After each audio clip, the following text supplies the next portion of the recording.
All right, well, I'm going to call this meeting to order. We have actually more than, we have 8 people. That's great. We have a quorum, so that's exciting. So we'll do roll call, Todd. We will. Okay, here we go. Mary, Here. Catherine, Here.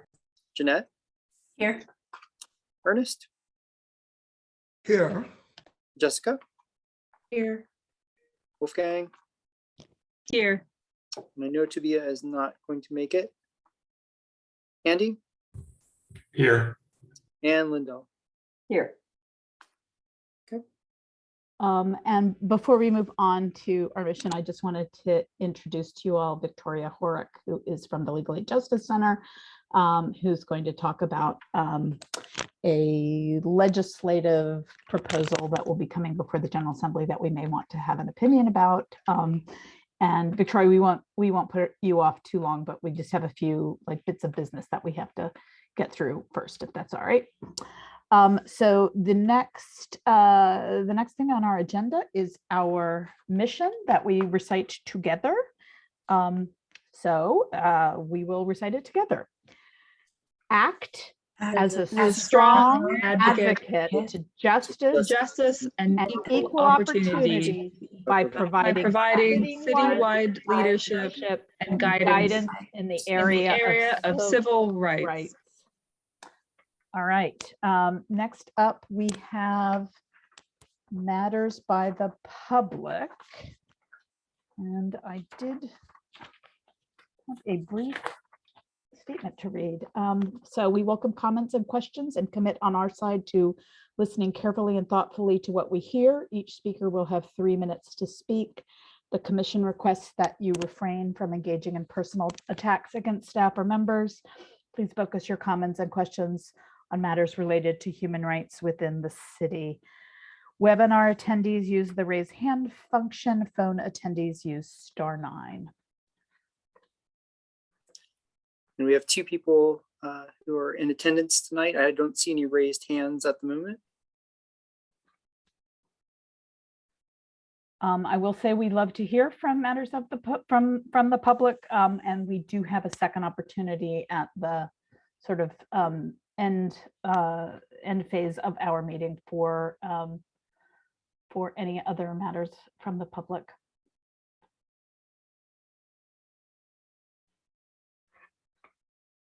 Okay, I think we'll move on, but of course we encourage public to share their views with us.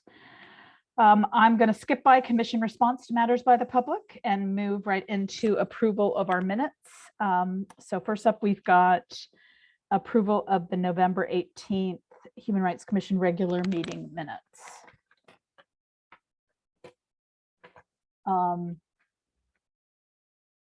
Todd, remind me how we've been doing this. Yeah. I'm sorry, we change each time. So we have to figure out Totally. who was, if anyone is abstaining, right? Sure. I'm And if you'd abstaining like- since I wasn't in attendance. Okay. All right, and so we will do either thumbs up or an audible yes for anyone approving the November meeting minutes, with Wolfgang abstaining. Yes. Anyone voting not to approve the minutes? Okay, thank you. Next up, we've got the December 7th Community Engagement Committee meeting minutes, and I was not present at that meeting, so I'm not sure who votes to approve those minutes.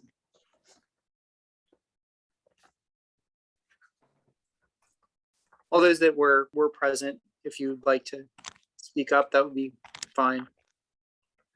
Yeah, sorry, I'm looking for those minutes. You want us to make a motion or just? Oh, it looks like it was Jessica, Jeanette, Ernest, Andy, Lindell. Good attendance. All right. So for the 5 of you, do I see either a thumbs up or an audible yes to approve the minutes of that meeting? Yes. Okay. Those minutes are approved. Thank you.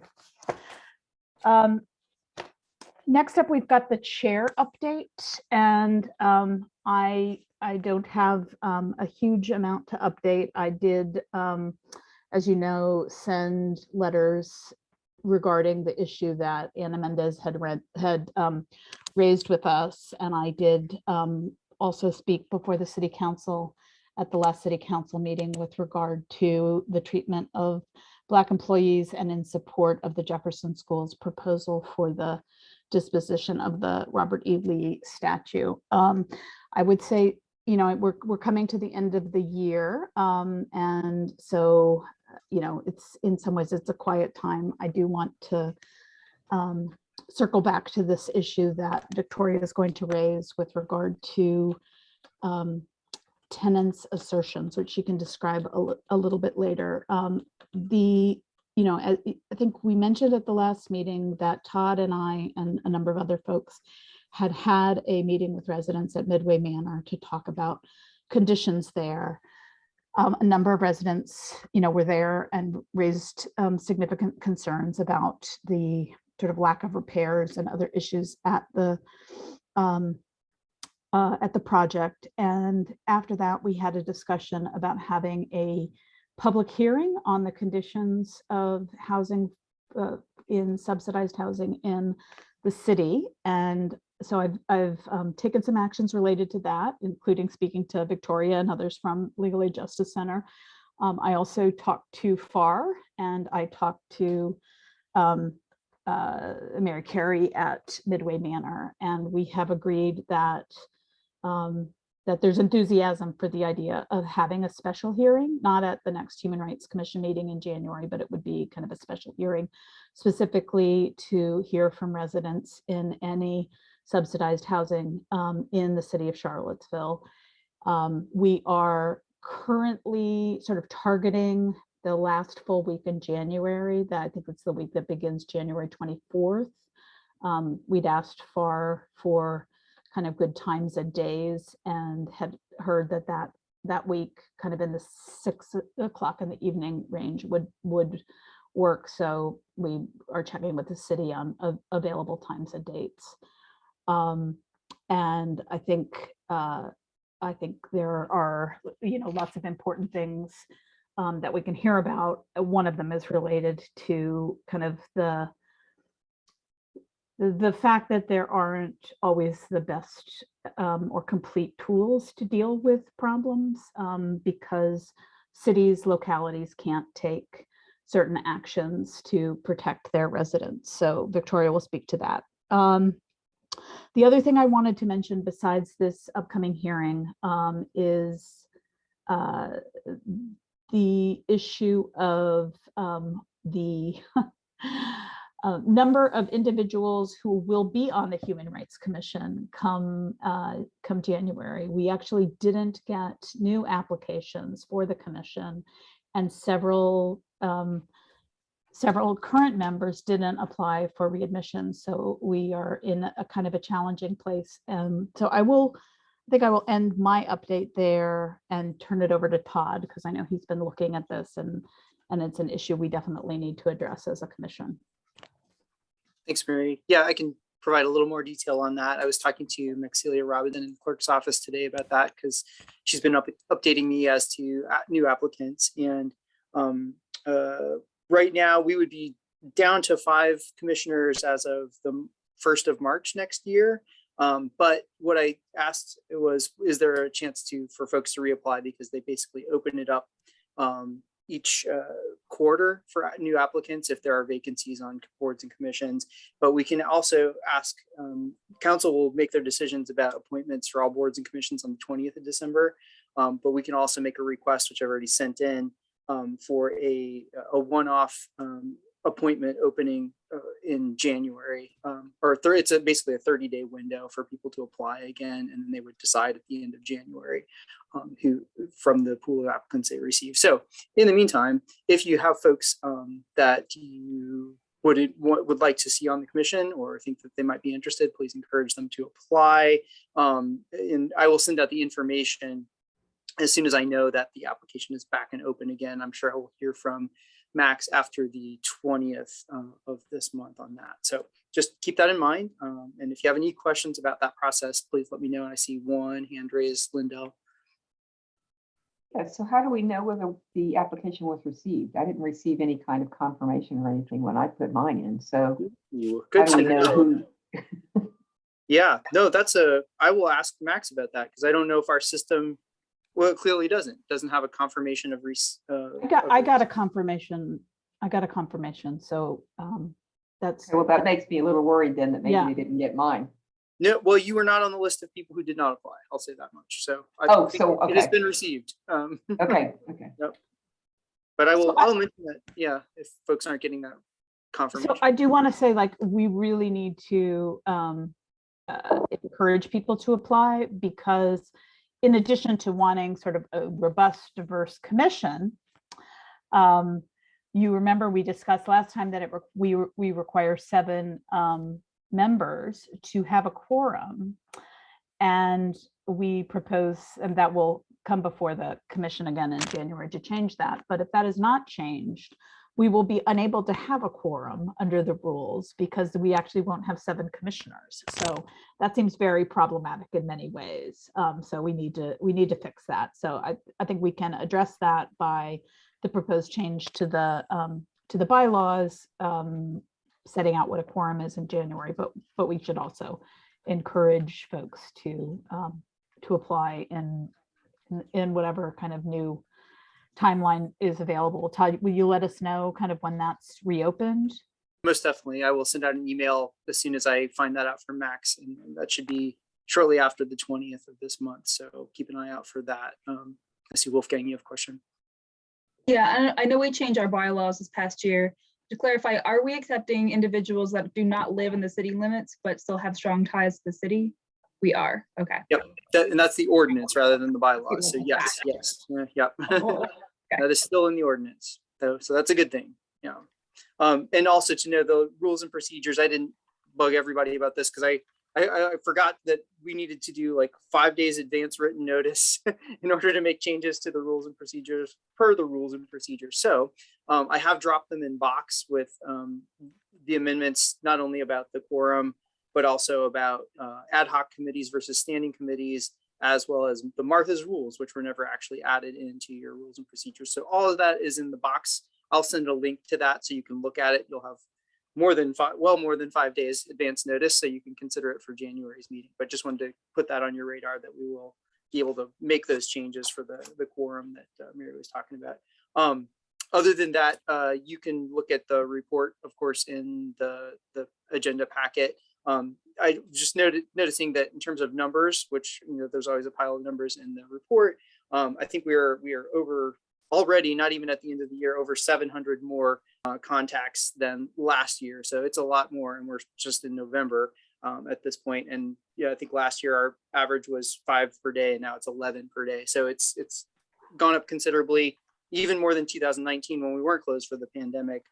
It was average of 7 per day. So we're at 11 per day now. So that's kind of interesting on average. Just to also note, I think you know about the FAP revisions to the ordinance. That's now under review by the city attorney's office. They've asked me to do a little follow-up with Fairfax, which is the one FAP that exists in Virginia aside from the Virginia Fair Housing Office itself. So I'm going to do a few question and answers with them just to get a little bit more information for the city attorney's office as they kind of ponder their role in this process, because it's a much expanded role than they've had in the past. So that's coming down the pike. Let's see. The other big thing is, as of today, the outreach and administrative specialist for the Office of Human Rights is a posted position on the city website. So yeah, go to the human resources page and do the whole thing where you find jobs that are recently posted. If you know of anyone who's interested, let me know. And if they're having any trouble finding it, please let me know. The one weird thing I'm learning about how these things get posted. There's a whole like software system to make this happen, but it is listed under the department of the office, the city manager's office. So if you look for Office of Human Rights, you will still find it, but it's not as obvious as you think. So outreach and administrative specialist within the city manager's office as a department, but the description itself talks about the Office of Human Rights. So there's that. It'll be open until the 7th of January, but that's going to be extended if we want to. They just typically run it for a 2 to 3 week period. That's just sort of their best practice in human resources, but we can extend it if we don't have any applicants. So that's up. I think that's all the things that I was going to tell you about. Oh, with regard to Midway Manor, again, I've been in regular contact with a couple of residents over there. I did write a letter addressing all the concerns, or I'm sorry, outlining all the concerns that they expressed in the meeting that we did, and sent that to WHH Trice, which is the owner of the property and manager of the property, and requesting specifically a meeting with the corporate staff. So far, we have gotten no response, and the elevators continue to have problems. I think one of them has been stuck open since this weekend and not functioning. So yeah, it's a problem. But anyway, more on that later. But that's all I have. Okay, great. So let me just give you a little bit of background before I turn this over to Victoria to talk about a little bit. At the Midway Manor meeting with residents, I think we all felt a little bit of a frustration that so much of the burden to, potentially fix the problems that residents were having fall on the residents themselves. And because it's a housing project that has elderly and disabled folks, those are folks who are not always able to kind of on their own take serious legal action. And so, we talked with residents about kind of, various options. And of course, Legal Aid Justice Center could talk to people individually and actually give them legal advice. But the tools that are available were not sort of as robust as we would like. And then Victoria and I were speaking, and she talked about kind of a bill that is being proposed before the General Assembly. We can't, of course, do our own lobbying, but we can recommend to the city, and have in fact recommended to the city kind of legislative priorities for this upcoming session. So with that, I'll just turn it over to Victoria to talk about kind of this particular bill, and then we can speak as a commission about whether we'd like to take action to that effect. And thank you so much for joining us this evening, Victoria. Well, thank you for having me, and I'm just really excited. I'm sort of new to Charlottesville, and so it's pretty exciting to have a Human Rights Commission that's well, to have one at all, and then one that's interested in this conditions issues. I'm a housing attorney at the Legal Aid Justice Center, so most of my cases are on behalf of tenants, and I would say the vast majority at this point, people have complaints about conditions issues. So not only the Midway Manor situation, but just there are some good affordable housing landlords, but a lot of affordable housing has pretty bad conditions issues or is in disrepair, either for some willful neglect by the property owner or just a lack of funding.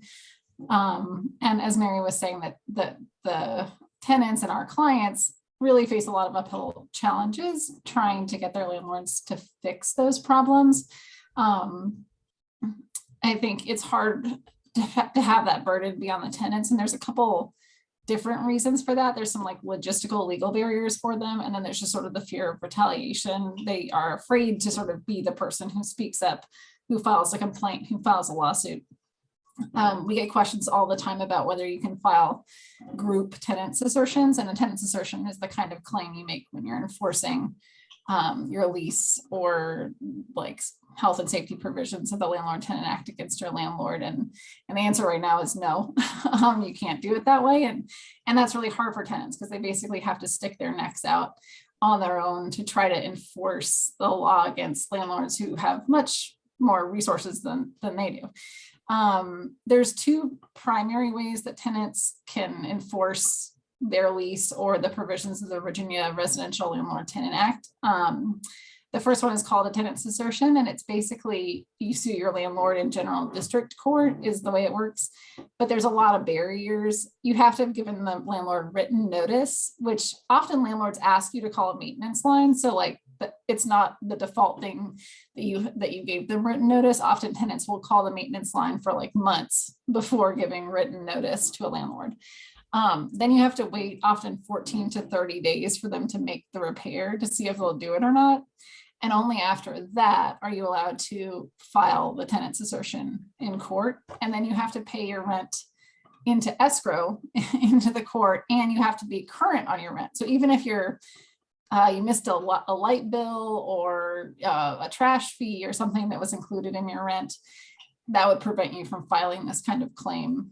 And so for low-income tenants, that's usually like a huge barrier to being able to file that kind of claim. The other option, which is actually pretty new and is great, but not for a little less so for very low-income tenants, is called tenant's remedy by repair, or like repair and deduct, which basically lets a tenant do the same thing with notice. They give their landlord notice. They wait 14 days to see if the landlord's going to repair the problem. And then they can either deduct, and then they can pay a licensed repair person to do the repairs, and they can deduct that amount from their rent up to $1,500 or 1 month's rent, whichever is greater. And that's a great solution, but only if you have about $1,500 in the bank somewhere to have paid that licensed professional upfront, which again, like many low-income tenants don't have. And many of these problems, like Todd and Mary were discussing about Midway Manor, you're not going to pay for the elevator with $1,500. So it doesn't get to these big issues like mold, pests, accessibility, that are really like public safety and human rights issues. It's kind of too small of a cap for that. So there may be a bill, and the General Assembly isn't in session yet, so it's not totally clear, but there will likely be a bill this session to try to give localities more power to enforce health and safety provisions of the Landlord-Tenant Act. So the Landlord-Tenant Act does require that landlords maintain fit and habitable premises for their tenants. But localities can't enforce it very easily, even if it becomes a public safety issue. But this would allow the attorney or for any city or county to enforce the provisions of the VRLTA in circuit court. They could ask for an injunction, and they could ask for damages on behalf of tenants, as long as it related to health and safety. And so this would be a huge expansion of the powers of localities to come in and help groups of tenants. And it would help in a lot of ways. It would get over those barriers that tenants have to filing these kinds of claims themselves. And then also it would just help in situations where tenants are vulnerable particularly and don't want to be the ones to file the complaint themselves. And oftentimes in this situation, a lot of localities know that there's a problem and they feel like they can't do anything either. I know, often that'll happen here in Charlottesville. The city's aware that there's a problem, but its hands are tied. I used to work primarily in our Richmond office, and we definitely saw that problem, especially in Henrico County. They would, try to use their code enforcement, but it doesn't always help, especially when the problems are in someone's specific apartment. So this bill would basically allow localities to try to fix those big public health, public safety issues that happen in housing through a circuit court process. So I'm happy to answer any questions anyone has. I know that was sort of a long-winded spiel, and I don't have to tell this group about why conditions issues are important and why they should be considered a human rights issue. But I mean, it is just one of the issues that really disproportionately affects communities of color across the state, is to live in these housing projects that have pretty poor conditions. And, we certainly get a lot of complaints that basically relate to health issues, mold, pests, things like that, where it's really beyond the sort of individual landlord tenant dispute. And it really is a community concern. So that's why we're hoping this bill gets into the GA and has a lot of support behind it. I see Ernest has his hand up. I don't know if you see that, Mary. Oh, I'm sorry, I didn't see that, Ernest. And then Wolfgang as well. So what was the second way again? I heard, I got the first one. Was the second one called again? It's called tenant's remedy by repair, but more commonly called repair and deduct, where you pay, the tenant pays for the repairs and then they deduct it from their rent. But you still have to do a notice process. You give your landlord the opportunity to fix the problem, then you wait 2 weeks, and then the tenant can pay a licensed, either a licensed contractor or a licensed pest like pest control. There's some technical term for that person to come in and fix the problem. Wolfgang? Yeah, so you said the upcoming legislation might be take the form of an amendment to the Landlord Tenant Act and might grant Charlottesville more enforcement authority. I'd like to hear more about what that enforcement authority would look like and how, like, what options it would give Charlottesville residents in particular. Yeah, so it's a pretty simple bill as I've seen it. And again, I'm not like our primary lobbyist, so the sausage making of legislation, it can change.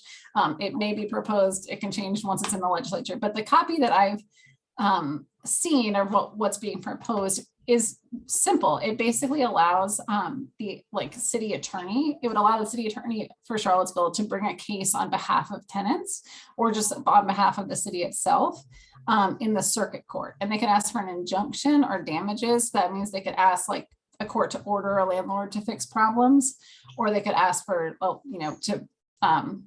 the landlord to pay to compensate tenants, or to put it in probably more likely like a fund to compensate tenants, or to compensate the city for resources it had to exhaust trying to fix the problem, that kind of thing. And again, that would have to be brought in circuit court, which is just a minor difference from general district court, where tenants usually like enforce their rights.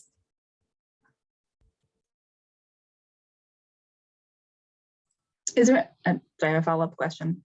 Also, the folks had to go. Okay.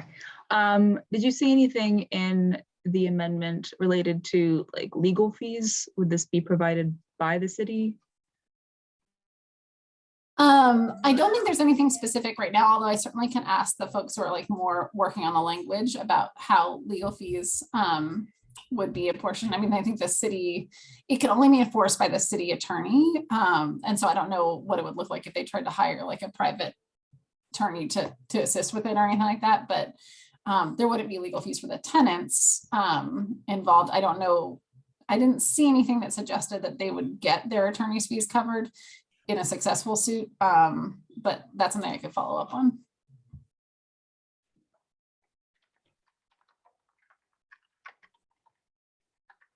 I could imagine this, being really helpful in a sort of, particularly in like a group, in a group setting where no one person is able or wants to kind of put themselves out there. I'm just wondering if you could talk just a little bit, Victoria, about how hard it is for a tenant to do this on their own, and like whether you've seen, lots of low-income tenants do this successfully on their own. Yeah, that's a great point, because it is really hard. And I think even when I summarize it, it seems like easier than it should be. I'll just give an example of a case I had recently, and that's someone with an attorney. I got a call from a client whose heat was out. It went out the Sunday before Thanksgiving. She called our office on Tuesday afternoon before Thanksgiving, and her heat had already been out for multiple days. The landlord was doing nothing to fix it. So at that point, I had to give notice to the landlord that she was going to file what's called a tenant's assertion. As soon in an emergency situation, you can file the cases a little faster, but I had to still say I can't file till Monday because courts were closed. You have to still give them a certain period of time to fix the problem.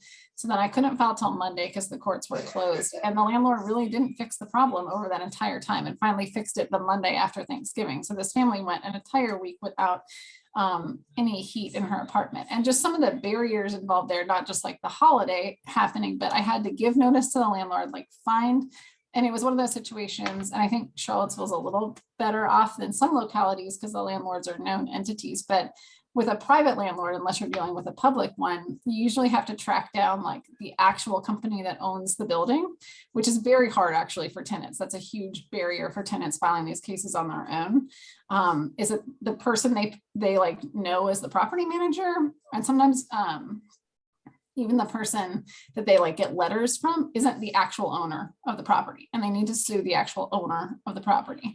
Otherwise they won't have complete service and they won't get their case filed. So that's like a really big barrier. Then it also doesn't really work if it's the middle of the month, because you've already paid your rent for that month. So you don't have the stick that they're not going to get the rent if it's the middle of the month. So you have to time the cases so that they fall when the rent is due.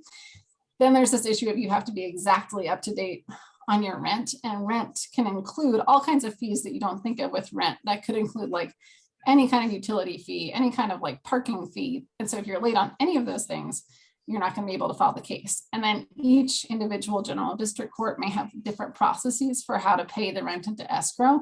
And so all of that stuff is just incredibly hard to navigate for a tenant who wanted to do that sort of thing on their own. And especially like the tenant I was working with was Spanish speaking. Many of the clerk's offices don't immediately have interpreters who you can call about it. There's just like huge barriers, especially for vulnerable populations in filing those cases. And then similarly with the repair and deduct, I think the biggest barrier is just that people don't have the upfront money to pay a licensed professional. But then even when they do, often, you know, it's still possible that the landlord could sue to evict them, and they could just defend themselves saying they use the statute, but they still run the risk of the lawsuit to evict for not paying the rent anyway. And they would have to like defend themselves in court. Thanks for that explanation. That was really helpful. Are there other questions?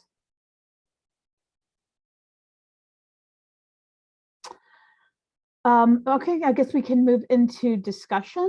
And Victoria, if you're okay with it, I'd love to have you hang around while we have a discussion, just in case additional questions come up. But I know that we have sent the city council a letter, and we had recommendations kind of, I think a couple months ago, with suggestions for the legislative agenda. But it seems to me this could be an addition that we should consider making, because we were all, I think, really struck at Midway Manor by how long these problems had been going on, and how hard the residents had tried in so many different ways to fix it, and you know, weren't able to make that happen because of, you know, many barriers. So I'm wondering what people think about kind of supporting something. It's, you know, relatively late in the process. Thing, you know, General Assembly will convene January 12th. But it seemed, you know, very related to stuff that we're working on. So I thought it was worth having that discussion. So you're proposing that we send a letter to City Council asking that City Council include this in their lobbying? Yeah, I think that's all we're allowed to do, right? We're not allowed Right, to have our own, you know, I mean, people can in their individual capacities do whatever, but as a commission, we can't lobby, but we can recommend to City Council that they take action. And because it is, I mean, it is the locality that will be able to take action, you know, they're actually probably best situated to push that forward. I mean, I fully support that. Okay, agree. do you have your hand up, or was that, yeah, okay. I was going to ask if it'd be helpful to include like more knowledge about the amendment, or like what it will be named and proposed as, or just should we include it as a general priority for upcoming legislation session, just as a general category? I assume it hasn't been pre-filed, Victoria, or do you know it hasn't been? It has not been pre-filed. Okay.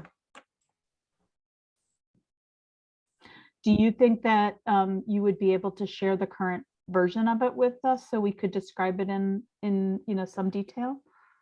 Yeah, let me check with the Virginia Poverty Law Center takes the lead on most landlord tenant lobbying. So I will check with them about where the current draft of the bill is and make sure. I know it would be an amendment to the Virginia Landlord Tenant Act, like likely code section like 55.1-1259 is like the way I think it will be styled, but I will get those details because again, it's still in like the proposal phase, not in the official bill phase.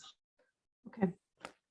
And if it's the will of the commission that we do this, I'm glad to draft that letter as a person who was once a housing lawyer who was very unsuccessful in bringing tenants assertion cases. That is, they just didn't work out very many times. I'd be happy to draft that letter, but would still love to hear from folks about whether y'all think we should support this.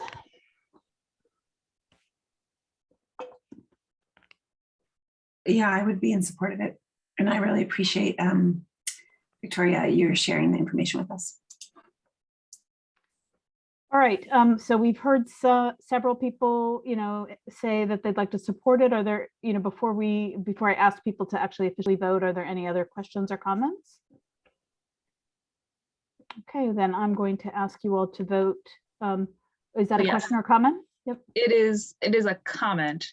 While we are discussing Section 8 vouchers and affordable housing in Charlottesville, I think we also should revisit the Section 8 assistance contract between Midway Manor and the city, just to ensure that we do have a longer term solution. Just because the lease was only re-up for 2 years. I can only reference like daily progress articles on the subject, but it was a concern when it came out in September, and it's still a concern of mine. And I feel like we should address that going forward too. Yeah, that's such a good point. I think it's not a contract with the city. I think it's a contract with, is it VHDA or HUD or who was? But It's it's HUD, to yeah. Midway Manor LLP. But it's still like very concerning, right? That that the subsidy was reauthorized for only 2 years, and that When previously it was 40. right, and that building is just in such a seems like such a prime spot. You could imagine the owners having, long-term plans for other things, and that that's a building occupied by elderly and disabled folks who would have a very, very difficult time securing other housing. So that's a great point. We may want to maybe we separate those two things though, just for a minute, just for the vote. So let's first vote on whether we should support the idea that a locality can bring a tenant assertion by recommending to city council that they support this bill allowing localities to do so. So if you want to vote yes, either raise your thumb or please say yes. Yes. Okay. Jessica, because you got your picture, I can't see if you voted. Did you vote yes? All right, great. So that has passed. Thank you so much, Victoria, for bringing that to us. Thank you all so much. That's great.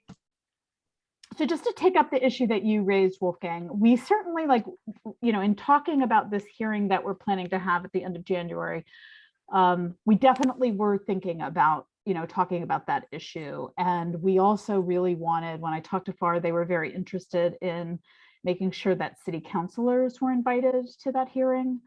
And could this, sort of express concerns about conditions and that the kind of lack of subsidy. But I don't know whether there are other actions we can take to express our concerns about the subsidy issue, because it is, it is wildly concerning. But I'm open to suggestions about other actions we can take beyond this public hearing. Catherine?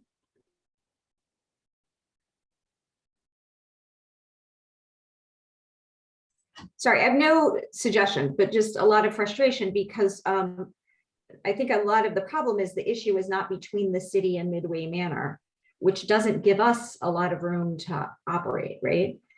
And so I'm not entirely clear what we can effectively do to address this issue. And I'm not saying we shouldn't do something, but I think we need to just be really clear, where is there room for us to have some power in this? Yeah, I think that's a really good point. And I would say that this is a very sort of last effort kind of analysis, but if there was no ability to change this, the city certainly needs to be thinking about other housing alternatives for this incredibly vulnerable population. We don't have that many subsidized housing units that are open for elderly and disabled people. What in the world would happen to people if this, if the subsidy were terminated? And so I'm not saying that's the only action we should take, but certainly the city needs to be grappling with this. Wolfgang, do you have your hand up or was that left over? It is up. That was expressly my plan. Sorry, there's some construction going on in the background. Development. My suggestion was that we ask the city to have made a plan, whether it's to, I don't know, incentivize developers, tax incentives, just that if those units do go away in a year and a half, that they have at least thought about it and that they are incentivizing it in other areas of our community to make sure that those accessible units are available. We had talked with Victoria and others at LAGC about sort of being ready to talk at that hearing about like the different kinds of the different projects and the different subsidies and kind of sort of how long they last and what those issues are. Do you think that's realistic, Victoria, that we'll be able to sort of cover all of that in the hearing?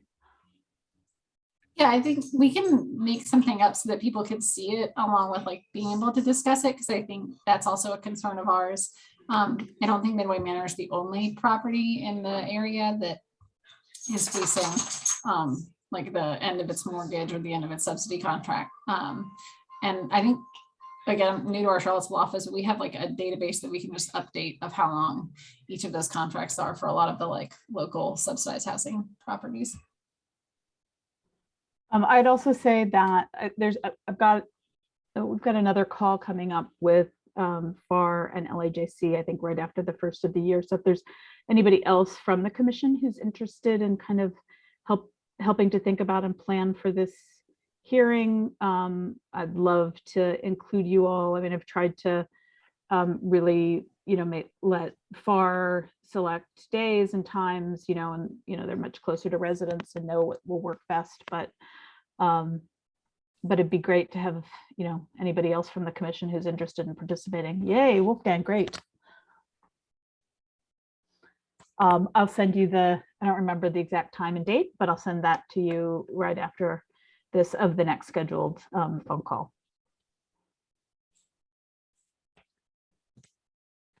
All right. Anything else on this topic? Okay, well, Victoria, thank you so much for joining us. You're obviously welcome to hang out and listen to the rest of our meeting, but we really appreciate your coming. Yeah, thank you all again so much for having me and for focusing on this issue. It's just really great to have the support about conditions issues in affordable housing. Jessica, were you raising your hand? Okay. So next on our agenda, we've got the Accessibility Committee and HR 21-1.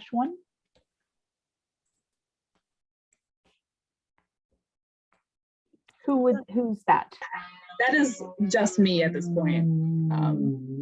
Anyone is welcome to join. Can y'all hear like a crazy amount of drilling in the background? Yeah. Oh. But we can also hear What we have. Great. Basically, we're just revoting on the same thing we voted on before. The only thing that was changed was a slight bit of wording at the end where we substituted the phrase above and beyond minimum requirements for above and beyond legal requirement upon recommendation of our city attorney. That is the only thing. It was just since we did change something in it that we should vote upon it again. And so I'm bringing it before you to see if you approve or don't approve.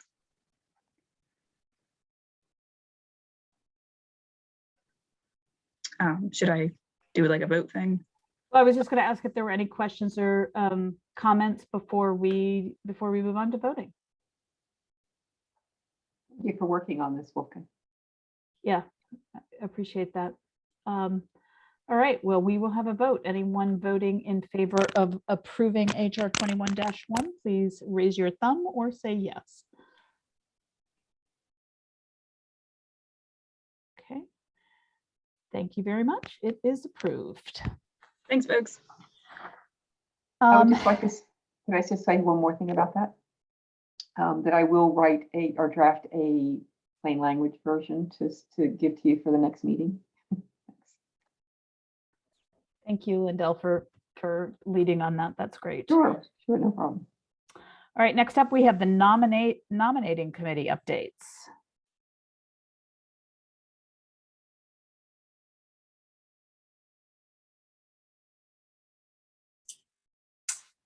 That's Andy, myself, and Catherine. So we don't have, I'll just add a little bit and then other folks can join in. We sent an email out with a nominations form. And currently we will have open the chair and the vice chair positions. Asking for folks to submit nominations either for yourself or someone else by the 7th of January. At which time, and the form includes like a little paragraph to explain why. The nominations committee will contact everybody and confirm and send a proposed slate with the agenda packet when it goes out. And then at the meeting, we'll have an opportunity to add any additional nominations and have a vote. The handout also includes some description of what those positions entail, but if there's any questions about that right now, I think we could put that forth to our current chair and vice chair. Thank you all for your work on that. Any questions about the nominating committee's work? All right, thank you all, and make sure to get your stuff in by January 7th, and then we'll have a vote. I'll just add one more thing that after the vote, that person will actually then transition to leading the meeting. If it, whether So the vote is first thing in the meeting? Yeah. Okay, great. Okay. If there's nothing else on that topic, the next matter we have is matters by the public. As mentioned before, webinar attendees can use the raise hand function. Phone attendees use *9. We welcome comments and questions and commit on our side to listening carefully and thoughtfully to what we hear. Each speaker will have 3 minutes to speak. The commission requests that you refrain from engaging in personal attacks against staff or members. Please focus your comments and questions on matters related to human rights within the city. We have 3 attendees. I don't see any raised hands at the moment.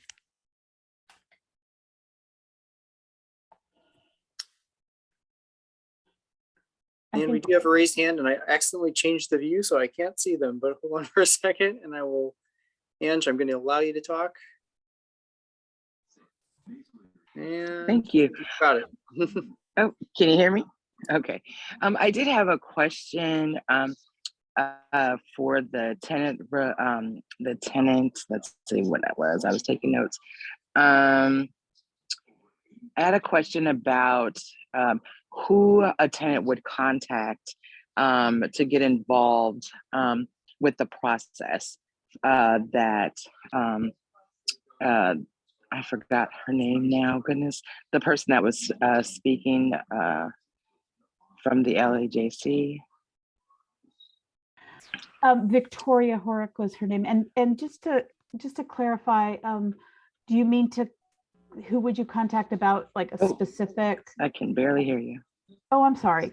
I just wondered if you meant who would you contact about a specific case or about the legislative proposal? Oh yes, but yes. Who would someone contact? I'm sorry, it was all for some reason I'm having technical difficulties, but I was wondering. So yes, Victoria, I believe her name was. Is that right? Victoria Horick from the Legal Aid Justice Center. Yes. Would tenants contact who are having difficulties with their landlords and are at risk of becoming unhoused? Does this apply to tenants who do not have a formal lease? As I understand it, yes. Victoria's not with us, but my suggestion. Oh, okay. Yeah, I Sorry. think she's gone. You know, that I'll give you my own sort of cursory understanding. I believe kind of everybody in Virginia has a lease, whether it's a written lease or not. There's a presumption of a lease. And so, but Mhm. it is a very technical statute. And so I would like strongly recommend people contact legal aid for assistance if they're interested in doing that. Okay, thank you so much. Yes, of course.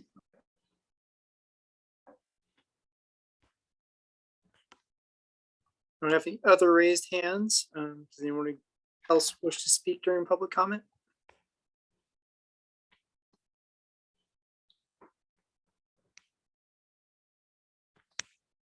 All right, well, we appreciate members of the public joining us, whether you all speak or not. Thanks for being here. And we love to hear from you.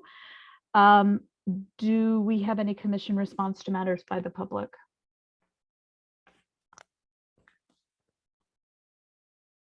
Okay, next up is commissioner updates.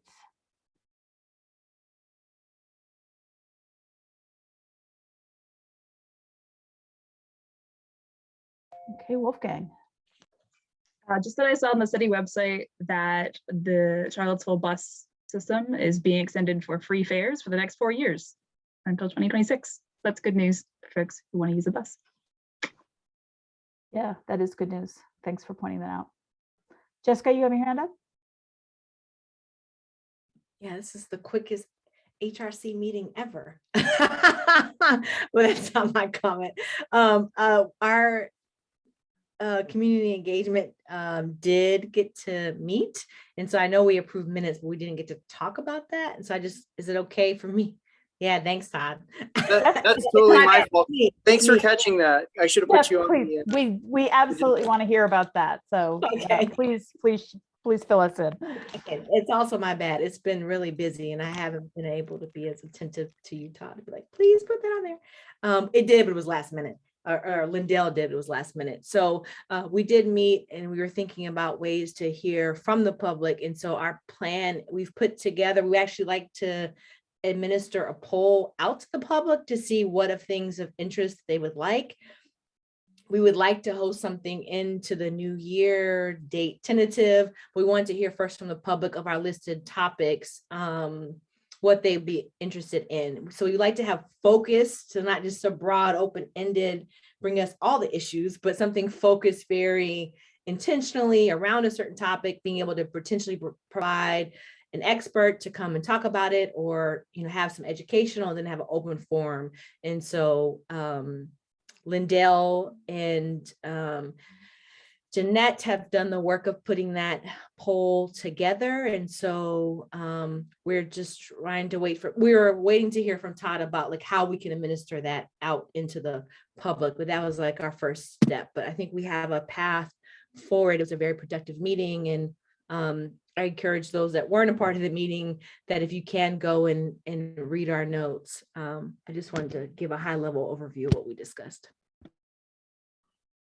Lindell?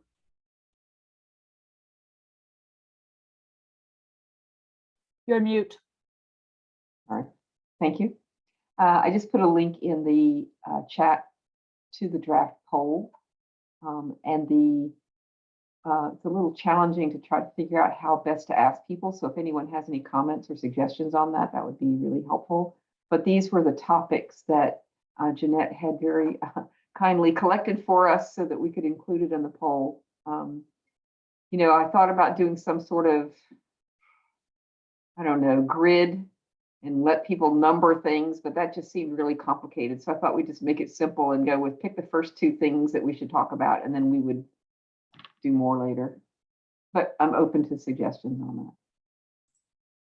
that. I think that looks great, honestly. Wolfgang? Do we have a plan for how to get it like out in the world?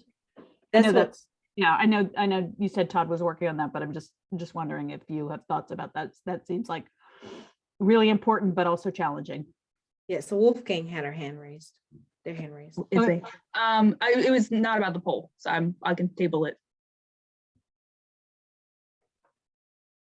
So Todd, did you get to look into that? No, and I just wanted to be really sensitive to communications as they're also going to be losing Joe at the end of this month. So I'm not exactly sure. It may just be Remy and Lasheen in the office.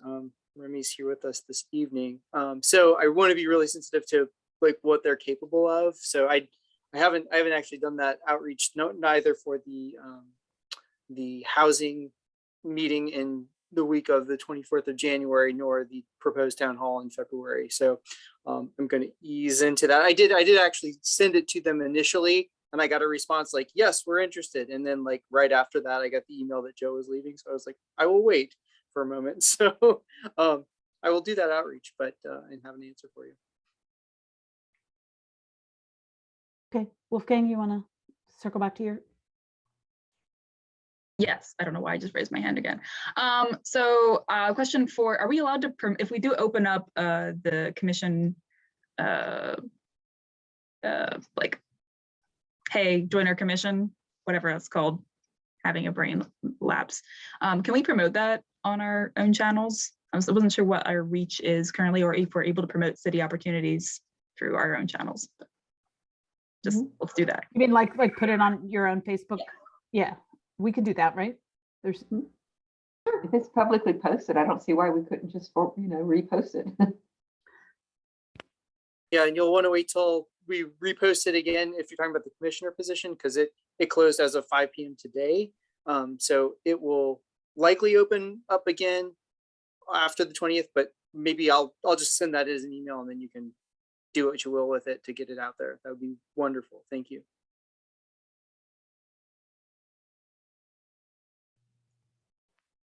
thanks to you all for that work on the survey. It really looks fantastic. So I don't know, I know y'all are thinking of reapplying. I don't know if you have reapplied, but I don't want to be the only one of this team that remains. So we have some exciting stuff. So I just wanted to share, like in our community engagement, we feel like this is really worthwhile. I hope you feel like it's worthwhile too, and you would want to continue on with me to do this work.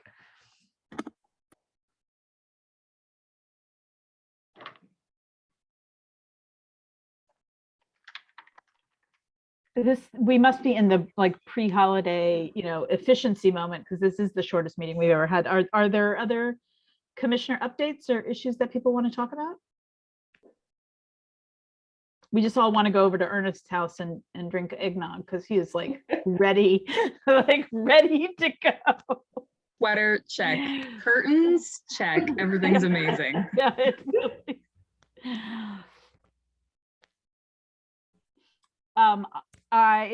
In terms of next steps, I will write a letter that I'll circulate with regard to this legislative proposal. I promise to do that promptly, because I know that this session is coming up very, very quickly. So I hope to get that out in the next day or so to you all.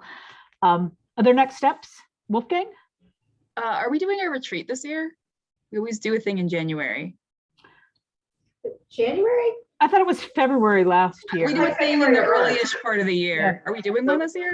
I thought we would leave it to the new chair to determine kind of what that looks like and when. Yeah, and I would also propose that you don't do it in January, February, because the commission may look very different in March. And so you may want to wait until you have confirmed who your commissioners are going to be for the next year first.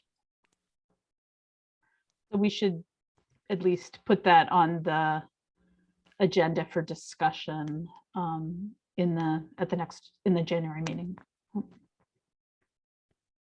Jessica? Put that on my to-do.